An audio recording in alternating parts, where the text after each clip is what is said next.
Welcome to another episode of Spotlight on Business with Heidi Hardy. And it is a beautiful Wednesday afternoon here in Dallas, Fort Worth area. I have Lin O'Neill in the studio with me today. Welcome. Thank you. I'm happy to be here. Well, I always love to be around you, but I am super excited about today's show. Me too. We're going to have fun. And we're going to share a lot of really good information with our business community out there. But before we get started, one of the things that I want to make sure to do is to talk to the audience a little bit about what this is and why I'm doing it. So in partnership, I am a business advisor for a company called Insperity. And Insperity, their mission statement is helping businesses succeed so communities prosper. It's that simple. And what I love about the company that I work for is that they really do care about not just, obviously we care about our clients and we care about people, but the community at large and the prosperity of the community at large. So it's in relationship and conjunction with Insperity, and they have been very supportive and are being really gracious about this show. So we thank Insperity for that. And a little bit about me. I've been a new business development person for over 18 years, and it doesn't seem like that long, but it's been almost 2 decades. And what I can tell you is that business development, sales, call it what you will, has evolved and changed. And I think it gets, with technology and what people have access to in the world today, the information, it gets more and more human. And so part of this show is to talk about that from a business owner's perspective, from someone who wants to be an advisor to a business owner. And then I know you have a lot of stuff to share about entrepreneurs, and so we just sort of take all that business of doing business and put it here on the show. So we're excited to share that with everybody. Also, one of the things I wanted to make sure that I shared is I had a show. Lin was on my show before. The show was called Real Life DFW, and it was similar to this. It wasn't just business focused, but we often invited very dynamic people and had great conversations on the air. And so I've done this for a while, and I was honored to be awarded the 2015 Female Host of the Year. That was very exciting. And our show was also nominated for being the Show of the Year in 2015. And so over this time, I've learned to just relax and have a good time on these shows. So I hopefully that's what our audience is feeling and seeing as we share as much information with them as possible. We have a fun little tagline. So I won't put you on the spot. Well, actually, I'm going to put you on the spotlight. So the tagline is, we do business in DFW and business is good. So I just need you to say that. So we do business in DFW and business is good. That's right. Excellent. Okay, well, we're ready now. The energy is up. As a sponsor of the show, Real Life Media does sponsor the show. It provides a platform and will help other businesses set up any kind of programming or content. We call it content creators, because I think that's something in the marketing world that we keep talking about is, we need fresh new content. And that's what we're doing here together. We're co-creating content. So Real Life Media is our sponsor today, and we thank them. And so what's this show about? I love this. The show is called Real Life Leadership.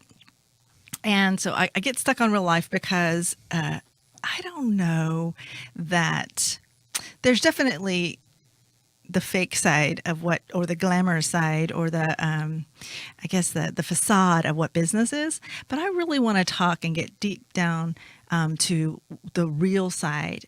And I think that's part of how business is changing and how we connect as business advisors and thought leaders and trainers and coaches to get through that first layer of, well, wouldn't it be great if we owned a business, to what is it like for business owners in DFW?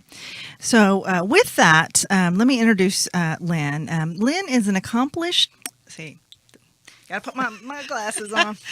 I did this morning too. Lin O'Neill is an accomplished consultant with expertise in the development and implementation of strategic plans for businesses of all sizes and revenue levels. Working with employees, she demonstrates the incorporation of strategic plans into the everyday decisions of their organization. So we're going to get deep into that. She has both led and participated as a member of strategic planning teams for Fortune 100 companies, coached multiple CEOs in strategic plan development, facilitated strategic planning as part of major contract negotiations, and aided small businesses as they work to develop their strategies and incorporate this process into their day-to-day operations. Lin's experience spans numerous industries and includes operations, consulting, human resources. I love this little blurb because it's so fascinating. A lot of the conversations you and I've had have gone here, but she is a former vice president and board member, corporate officer for Continental Airlines, where she operated a $300 million division with responsibility for several thousand employees, and a former HR director for TRW, where she had both national and international responsibility.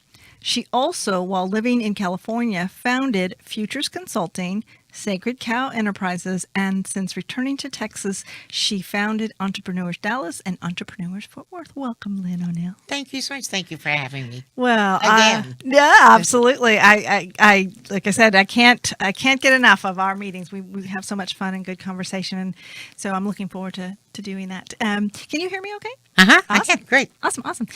So let's start with real life leadership. Let's start with that sort of. Tell us about you and your journey through the business world, and what brought you to be the coach and consultant and trainer that you are today. Well, that has been a long and arduous journey. It was not my plan to be in a leadership role ever. And I came to it because I was married and my husband thought I should have a ground job. And I laugh at this because I'm so independent. And I think I just said, okay. And there was a supervisory job post. I was with an airline. And no one was more surprised than me when they said, you've got it. And I had no idea what that meant. But I fell in love with the supervisory aspects, subsequently the managerial aspects, and all of the leadership. And I do think that my picture of leadership has changed dramatically over the years. And I spent, almost 20 years in the corporate side, primarily in major corporations in the U.S. And I loved that. And since that, and particularly since returning to Texas in 2006, it seems like I have just been immersed in a different kind of leadership, which is the entrepreneurial world. So, and leadership has changed so dramatically. One of the funny stories I always tell students is that our class members is that when I got my master's, which was quite a while back, when they talked about leadership, the professors always talked about control. Control was a big thing. Control almost has... Well, it has just changed so dramatically. It's 180 degrees from what they were talking about. Absolutely is today. Yeah. And if you work to exert control, let's say that you have a really predominantly millennial workforce and you work to do the kind of control that was okay for me, honestly, when I started, whether I was on the receiving or the giving end, the fact of the matter, that wouldn't work today in most workplaces. I think that is progress, by the way. Absolutely. But it's just so different. So leadership has just taken, in my mind, I hope, learn to grow and flex and get to that new stage of leadership, which has a lot more true empowerment to it and a lot more transparency. And those are words that get tossed around and actually mean a lot of different things to a lot of people, including a lot of leaders. Well, you're, and I know you're being modest, but you're part of that change that's happening all over the country, because you go all over the country and teach and coach and it's really important because the work that you're doing, and again we'll dive into that, but you have to have leaders. You have to have people like yourself who went through that 20-year phase of the mentality that control your workforce, control the people that work for you. I giggle a little bit about that too, because 20 years ago it was I was working, but it wasn't as pleasant then. And I would say that what I did some research about just the transition that we're going through as from a business standpoint, and there was an age of industrial, right? Mm-hmm. So that was called the industrial age, where you were a secretary, you were in manufacturing, you were an engineer, you walked in, you punched the clock, you walked out, and you knew exactly what you were going to do that day, and you did it the same way every day. And that was the leadership's control side. They had to sort of make sure that all happened. Well, people have evolved, businesses have evolved into what they call the knowledge age now. And I loved this article that I was reading about it, because it our generation, as we grow, you got the baby boomers, and then the generations that are changing. We don't have a choice. I mean, we can't be that kind of leader these days. We can't be those control Not leaders. keep a workforce. And I love that that's being driven by the younger generation workforce, and I'm not going to say everyone in our generation feels the same way, but I love it that we also are adapting and making those changes. So let's get into the sort of the real life side of that. So you and I had a conversation right before the show, and you said, as a leader, and it was really a great statement, because I've felt this way before. You were always worried that somebody was going to call you out because you didn't know what you're doing. And I think a lot of leaders feel that way. So talk to us a little bit about that feeling, that,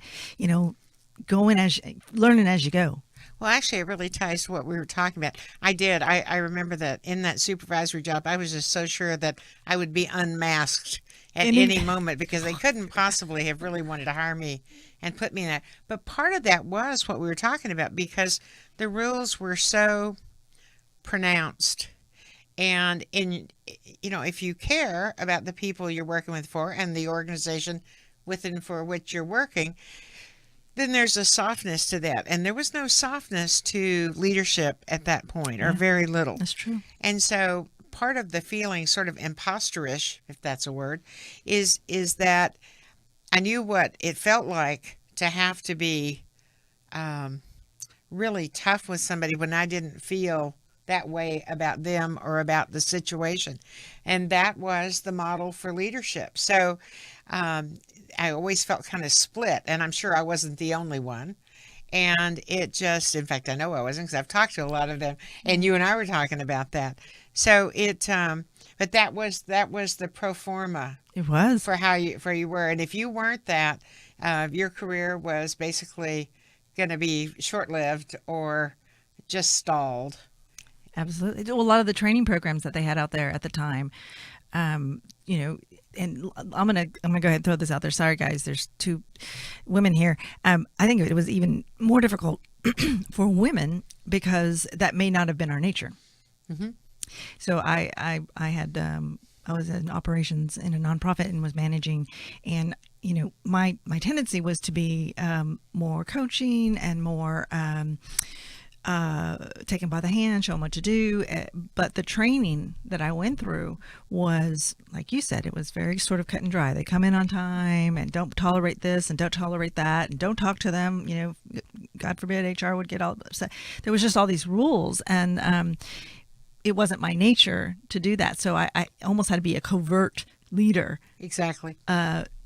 Against the grain a little bit. So I can definitely. Well, there were a lot of rules. I'm pretty sure I've never shared this in public, but one of the memories I have, when I interviewed for that first supervisory position, the vice president of in-flight for the airline I was working for interviewed me, and his first question to me, I sat down, he said hi, I said hi, and he said, "What kind of birth control are you on?" What? and that was illegal even then. But the fact of the matter is, I answered that. And that has bugged me all these years. But it bugged me that he asked me, and it bugged me that I responded. Yep. And it is, that's one, there are a lot of things I think that haven't changed in that regard. And I do think it was harder for women then. And I think in a lot of ways, it still is. I agree. And I think that's just, we've got some jumping through hoops to get over that. Well, and I don't even know that it isn't even more self-imposed from a, if you, so you look at the career beyond my sales career. Before that, I was in operations, and that's when I received a lot of my training to lead and teach people, and that training was about the way to handle people, handle them. And so some of my baggage from that time, and I'm sure you can relate as well, it comes from that training. It's really hard to break those habits. So when you were and it says that you had thousands of employees, so that means you also were a leader to leaders. So talk about that. Well, actually, that was the fun part, because one of the things I believe that most people can lead if we really let them go and let them do that. And it's probably not 100%, but it's really high. But it is really about it's clearing away use the term baggage. It's like clearing away the baggage so that the real them comes out. Mm-hmm. Because leadership is really heartfelt. It's strong brain, strong heart. And lots of times strong hands, because lots of times working an awful lot. You do. So, but those three aspects all have to be in concert, in my opinion, to make a really good leader. And most people come with all of us can refine. I'm refining every day that I live. Mm-hmm. And so I don't think it's a process that stops. When you're leading other people and helping, you're actually just helping them realize their potential. And we're achieving beings. Humans are really, if we didn't, we'd crawl and never learn to walk, Right. And so we like to achieve. And so my role with all of those folks, my direct staff, was to help them lead also. That was a glorious experience. I mean, that was really fun. It was rare to go home and feel, even when we work really long days, and feel that I'd been less than productive in that role. I like that a lot. Absolutely. Absolutely. Well, we are ready for our first break, and you're listening to DFW Spotlight on Business with Heidi Hardy. And we're going to take a quick break, and we'll be right back. Welcome to today's Biz Moment, brought to you by Insperity, inspiring business performance. Today's topic is sharing decisions you don't necessarily agree with. It's a tough task, but there are ways to do it in a constructive manner. And number one is to prepare yourself. Decide the best time and setting to deliver the news. Meet with another manager to discuss the questions you expect to receive from employees. Prepare any paperwork you'll need to hand out, such as a new organizational chart or benefits handbooks. Number two, maintain RESPECT. That spells respect, just in case you weren't paying attention. Always talk about upper management or the board of directors with respect.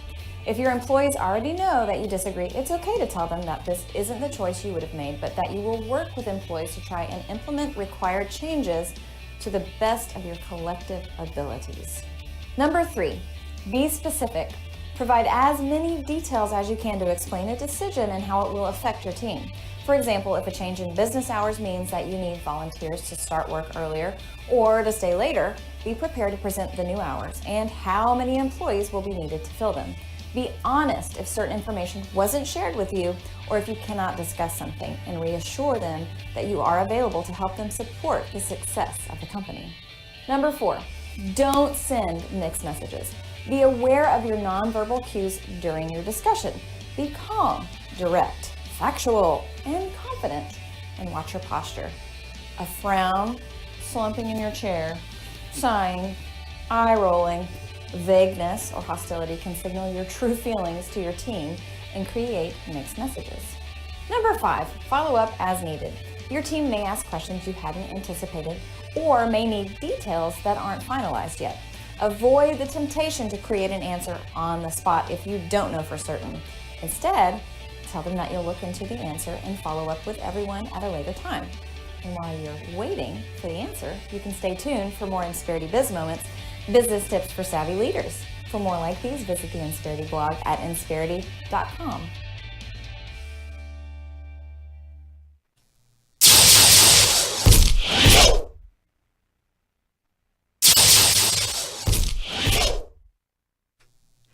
Welcome back.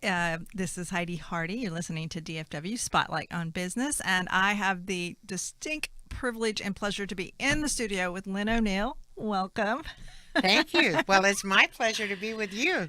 We were having a good conversation, and this topic today, if you're just clicking in with us, is real life leadership. And there's a little tagline with that, so I'm going to read that tagline because we're going to talk about that a little bit later after our next break. But real life leadership, if you put fences around people, you get sheep. And so Lin, that's one of her keynote speeches, and we'll talk about that at the last part of the show, but I can't wait to sort of get into that. So I want to introduce Lin a little bit more because we did talk about her and her career and all the things that she's accomplished. Obviously, you've done some really awesome things, and you've got your education, and says here that your school, let's see, you've got a BS in sociology and completed Seth Godin's alt MBA. Yeah. What is that? That was this year. That was quite the experience. I am really devoted to Seth Godin. I have coffee with Seth every morning as I read his blog. And he is a thought leader who just, it is incredibly rare for me not to agree with everything he writes. I just think he sees things in a really pure fashion, right, and takes them right down to the kernel that's at the bottom of them. And so I really enjoy him. So he has this alt MBA. It's 30 days. And in the course of that 30 days, you do something like read 9 books, 70-something articles, do 14 or 15 projects, and spend up to 14 hours a week on conference calls.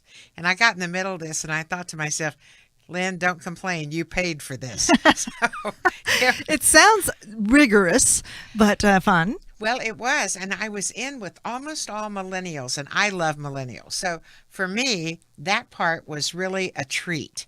And sometimes kind of had my hair on fire, all of those things. Yeah, yeah. Well, you shared with us that you were a speaker at one of our events, and I think you were knighted a millennial. I was. I'm a 73-year-old millennial. Yeah.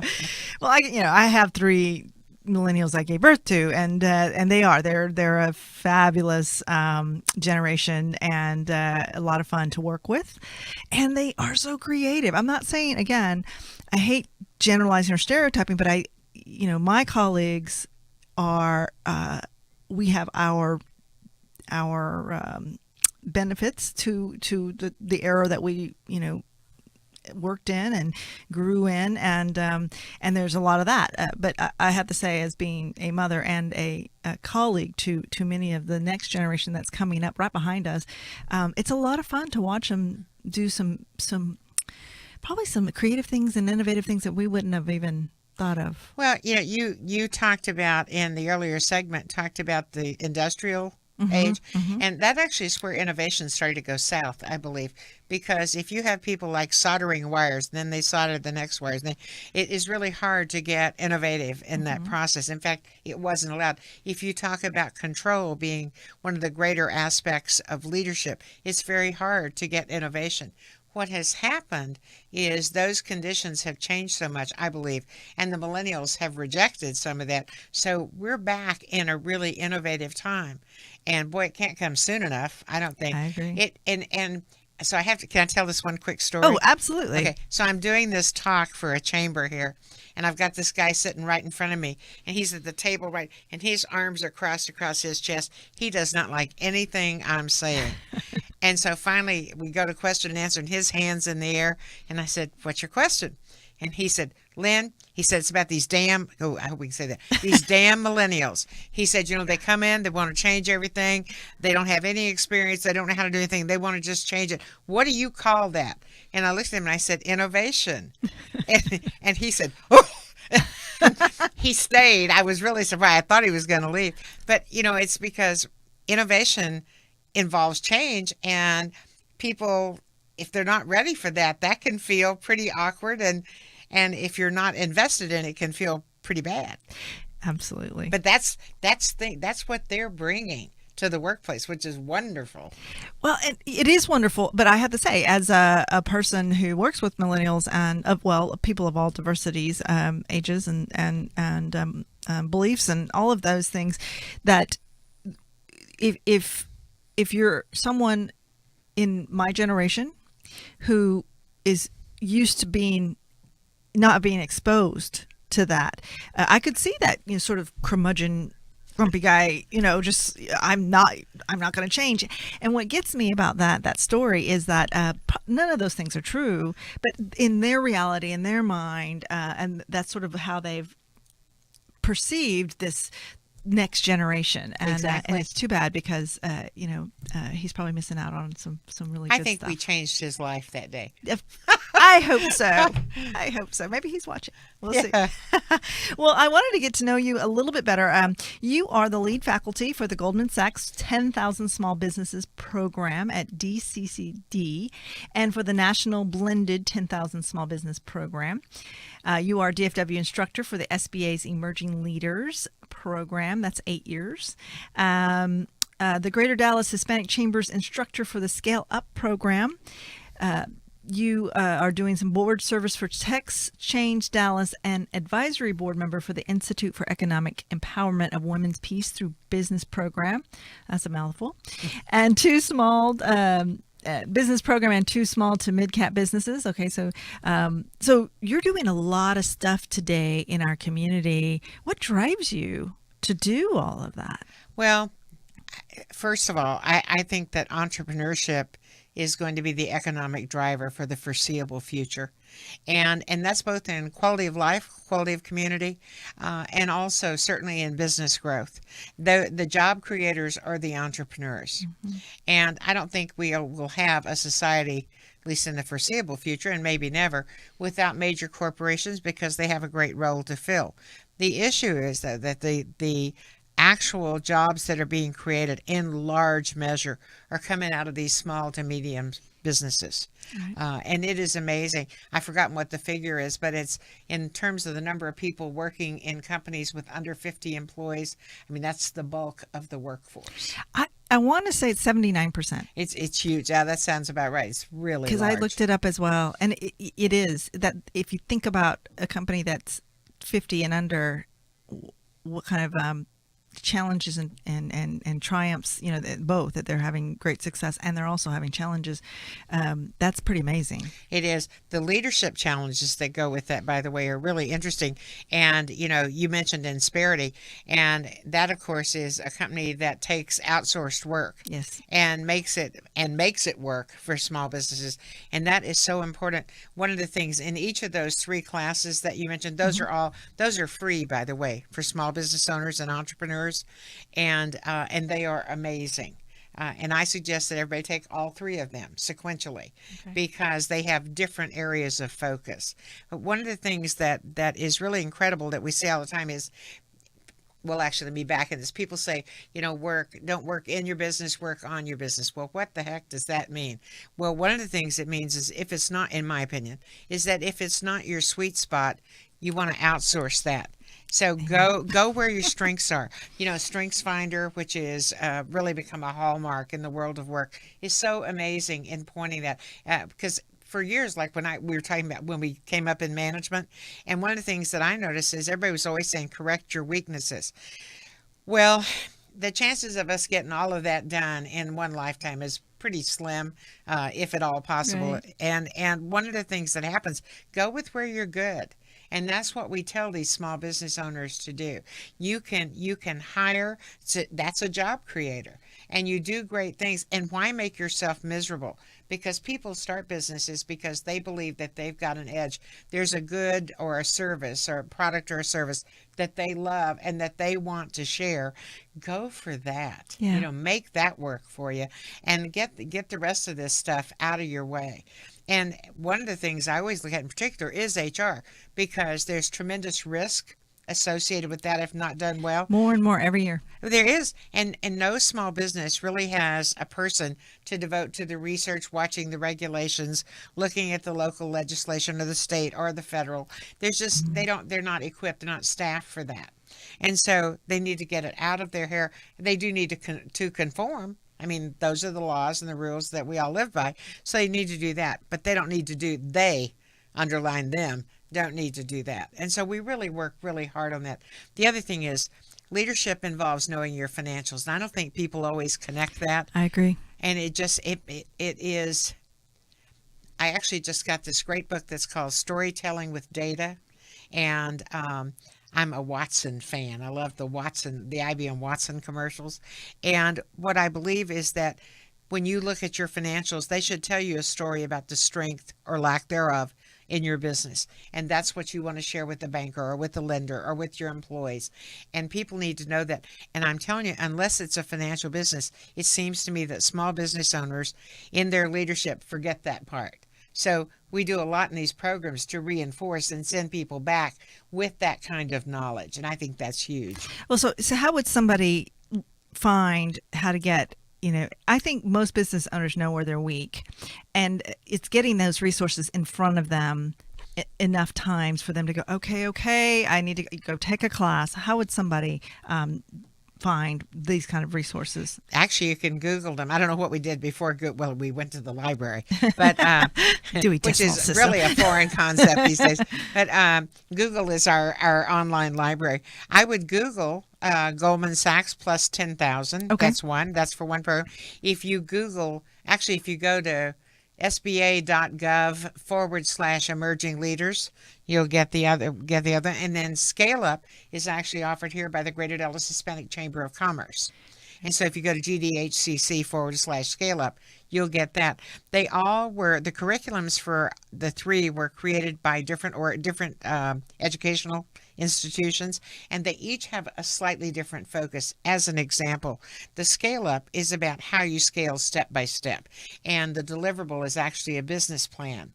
The Goldman Sachs, the underpinning of that is access to capital, and the deliverable is a 5-year strategic growth plan involving particularly that aspect, not limited to, but involving that. And then the Emerging Leaders Program, the underpinnings of that are government contracting, and that could be municipal, state, or federal. And again, it's a strategic plan, but it's a strategic plan looking at how you're going to interact with those governmental agencies. So all slightly different, but each one. And you sort of mentioned that sometimes you have to say things over and over to people. The repetition factor in the learning of that is great. And all three of those are taught as flipped classrooms.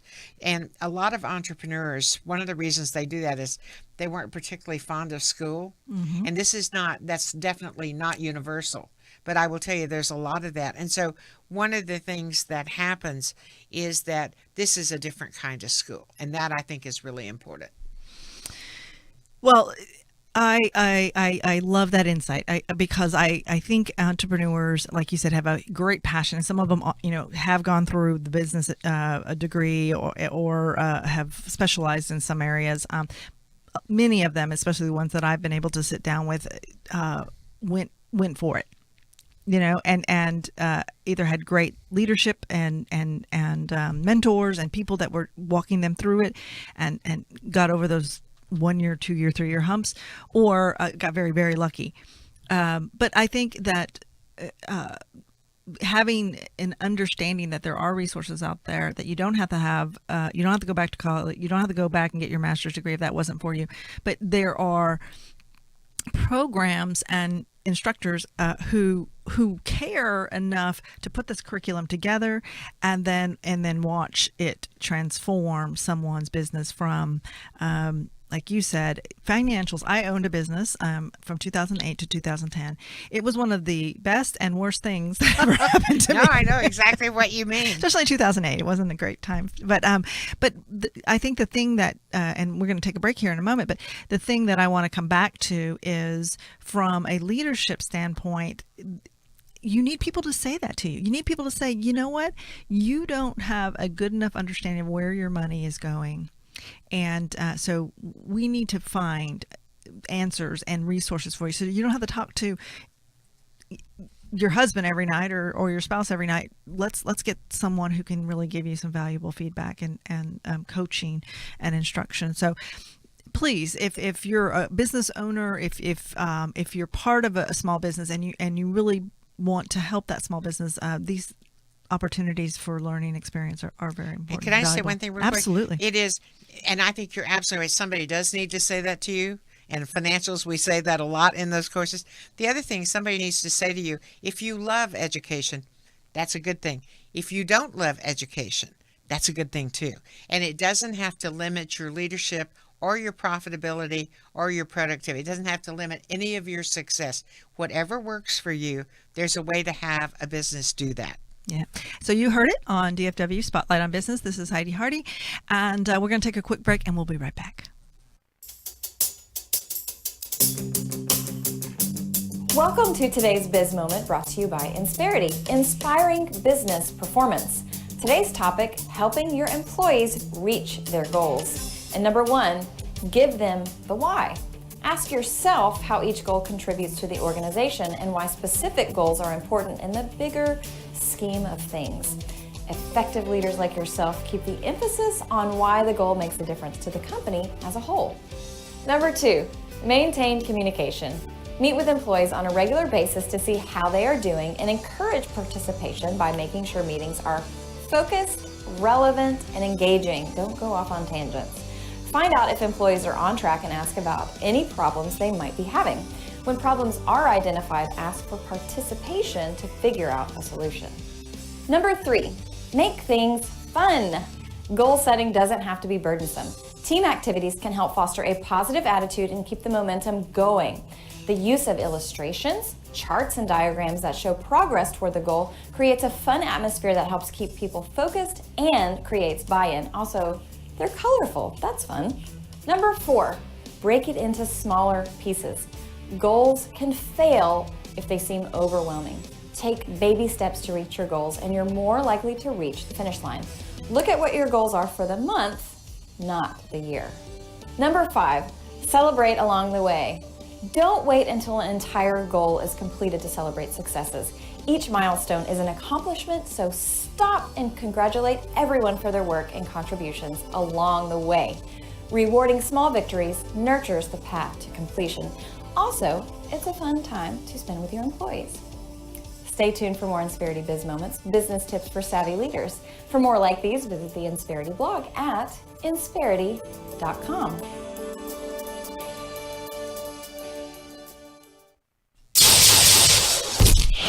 So loud.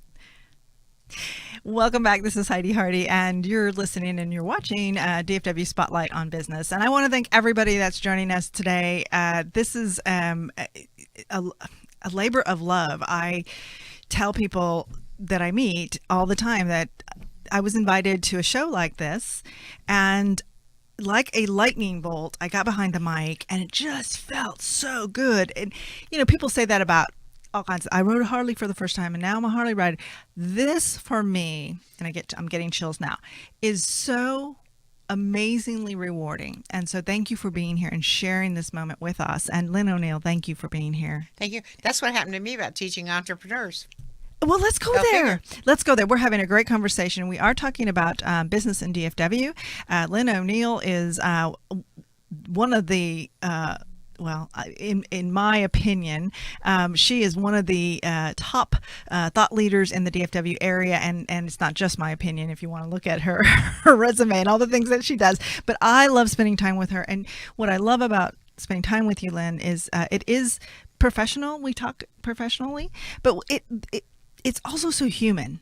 You take it to a level where people, you bring in that human factor, and I think that's what we're striving on this program to do is, yes, let's talk business and succeeding and success, but let's talk business, but let's bring the human factor into it, and not forget about things like joy and friendship, and because those things do intercede and they cross, and they're very important in our everyday lives. So thank you for being here. Well, I love celebration. I have a great celebration story for you.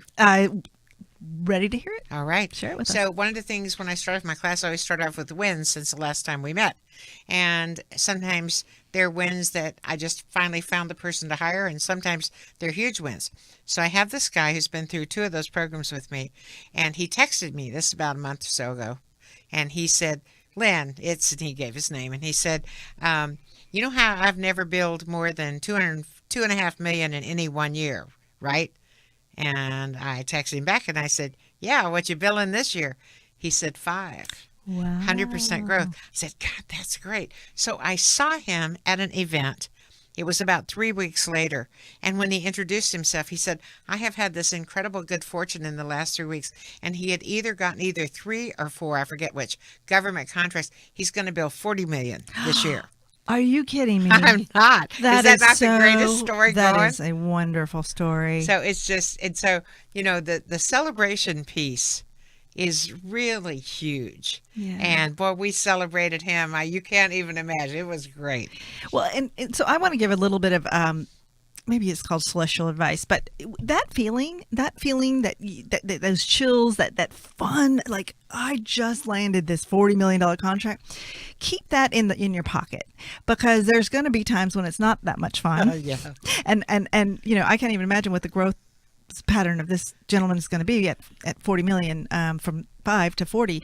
But that feeling will help you get and continue to get that motivation and just an enormous amount of energy that you're going to need to continue that success. Absolutely. So don't forget to do that. Keep that feeling in your pocket. Well, this goes by so fast, and as our meetings always do. But I want to sort of wrap in a bow a little bit about leadership. You also have a couple of things that you're doing that I want to make sure we share with everyone. So what is the best advice? Let's say somebody's listening, and I will tell you something.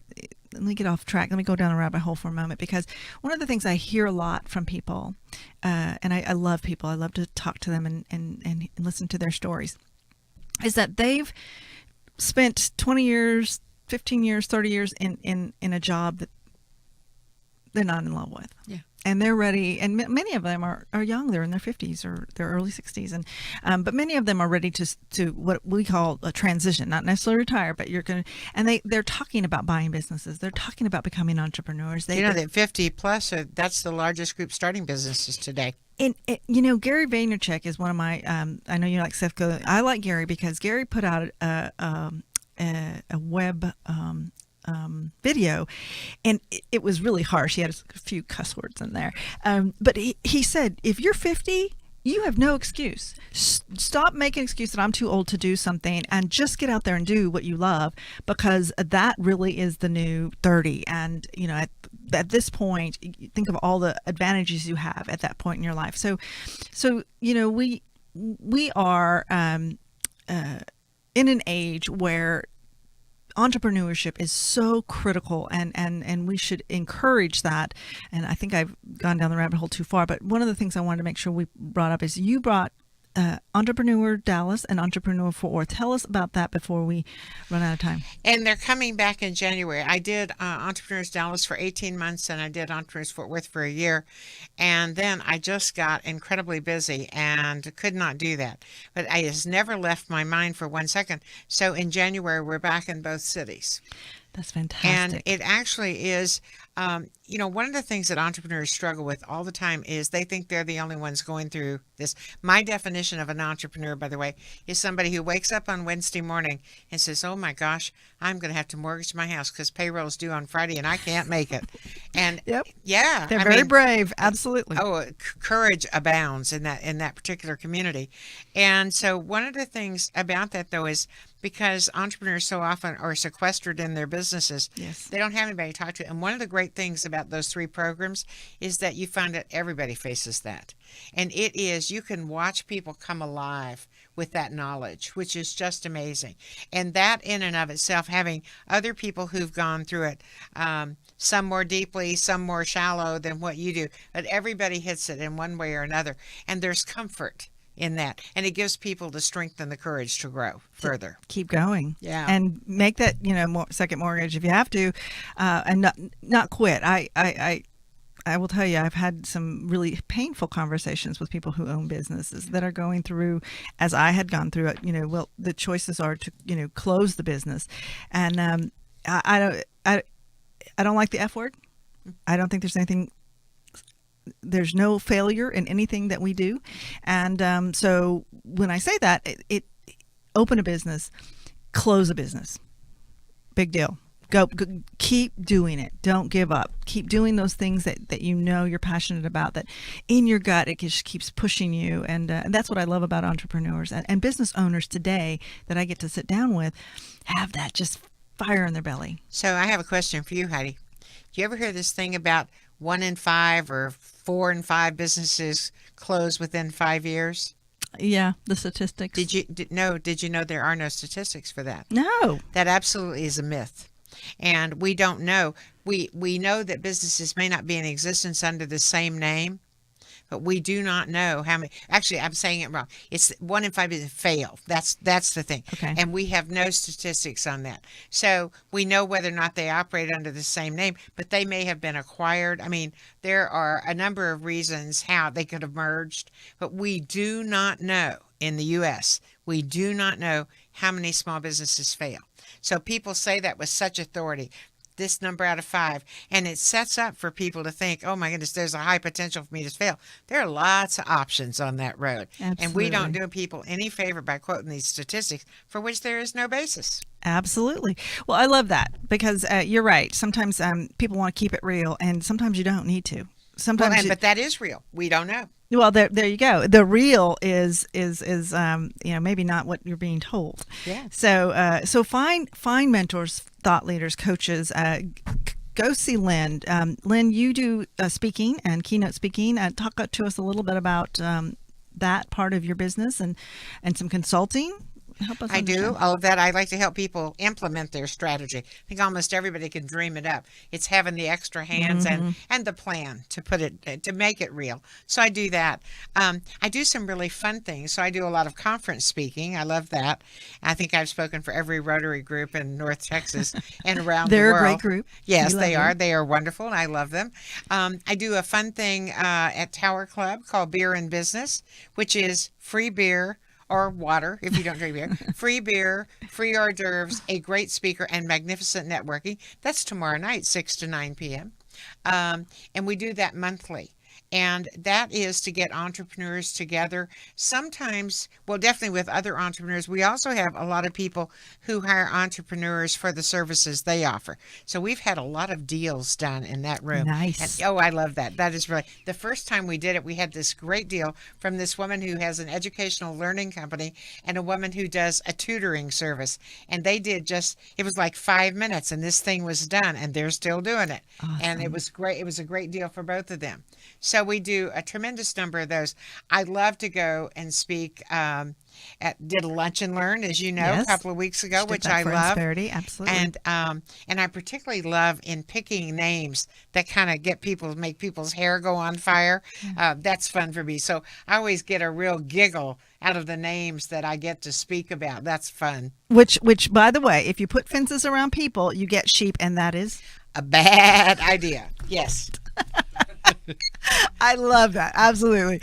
And you are going to be doing that speech in January. I am. Somebody can catch you there. Where would we catch Actually, you? it's going to be in Dallas. We don't have a location. Okay. But I will put it on my website so they can look at futures-consulting.com.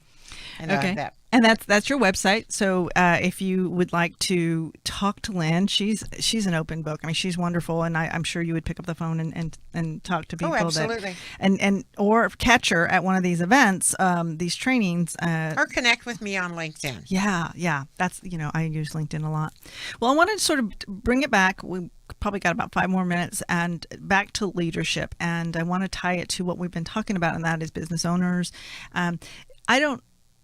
So I work for a corporation today, and there's a leadership element to that. So if you're working for a corporation, you're still considered in a leadership role. So I define leadership in different ways. So what is the biggest threat today to, let's put those corporate leaders aside, but to that business owner and their ability to lead effectively? You mentioned something earlier about outsourcing those things, but expound on that. I think outsourcing is one. There actually are a couple. One of them is not understanding how to scale out. And actually, I'm always grateful for my corporate experience because that's where I learned how to build out an organization, and that has stood me in very good stead as an entrepreneur. So that really is one part. So the actual scaling process is amazing. The outsourcing is so key. That's what enables people to really keep their arms around their quality, and that's something we all start off wanting to do, and then get immersed, and sometimes have to go back and start it again. So that is it. The third thing is the financials, and one of the things that I say to people all the time is, you absolutely, in my opinion, it's a must, and I don't think there are a lot of these, but it is a must to have a line of credit. And you go in and ask for twice as much as you want, and you go in when you've got a lot of money. Do not go in when you're hurting, because nobody wants to see you then. Right. It is huge. And right now, because of where the economy is, as opposed to what you mentioned, 2008, 9, 10, and 11, where you couldn't beg, borrow, or steal a loan. And so right now, people are really in the mode of helping entrepreneurs. It is the time to move on that front, and understanding financials and making sure that you have a line of credit and that you have a relationship with your banker. So many loans or lines of credits, the decision isn't done in your local bank. It's done by an underwriter in Oshkosh who will never see you, and you'll never know who did it. So it's really important that you have somebody who is an intermediary for you, someone who understands your business and your industry, somebody who likes your character, somebody who will go and fight for you to get what you need. And let me tell you, bankers change banks all the time. Follow them. Okay, so if you have a relationship with somebody, make sure that you go with them. Absolutely. Okay. You know, I think that's a show, because I think banking in itself and the financial side to owning a business, there's a finesse to it. There is a way to do it and succeed. So thank you for that. As we're getting close to it, one of the things that I like to ask my guests every single time is and I'm putting you on the spot a little bit, but what is your best advice? I mean, you've given us so many great nuggets of information, but do you have something? Let me be more specific, because I'm getting something here. They're listening. They're about to open their business. They got the butterflies about it. What's your best advice? Well, twofold. One is to do what you love. And you talked about that. There's a book that's been out for 100 years called Do What You Love and the Money Will Follow. I believe that. So that is really important. The other thing is to really sit down and talk with your support system. That might be your family. It might be your friends. But tell people what you're doing and what your dreams are. And if they don't support that, then get a new one. That's pretty hard to do with your family, I guess. But it is vital to be successful, to have people around who believe in you and what you're doing every bit as much as you do. That is for so many, because some of the days can get dark, particularly when you're first starting. And, we all say, oh, I'm doing this because I don't want to have bosses. Well, every customer you have is a boss. And so you got, you've traded 1 for 50 or something like that. And it requires that you have people who are willing to buy you a beer or pat you on the back or let you cry or whatever it is that you do to let off steam after a dark day. So it's really important to tell people. And to that end, just one other funny story. There was this guy, and he came into class, and he talked about, we're talking about exit strategies. He said, I'm building this business to give this to my kids. And I said, well, do your kids want it? And he said, well, I have no idea. I said, I think you should ask them. So he comes to the next class, and he looks depressed. Yeah. And I said, what's the matter? He said, they don't want it, Lynn. And I said, well, aren't you glad you found out now? Who are you going to give it to now? We'll go figure this out. But it is letting people know, or else we go down a strategy route that doesn't work for us. I love that advice. I love that advice because I think people need people, and you feed off of each other's energies and successes and challenges. I call them triumphs and challenges because I don't think there's, again, I don't like the failure, the F word. But we're. I like that you call it the F word. I think that's great. Well, it is, and it's my least favorite for sure. So. Today, from a leadership standpoint, there are resources out there for the business owners that we're speaking to today.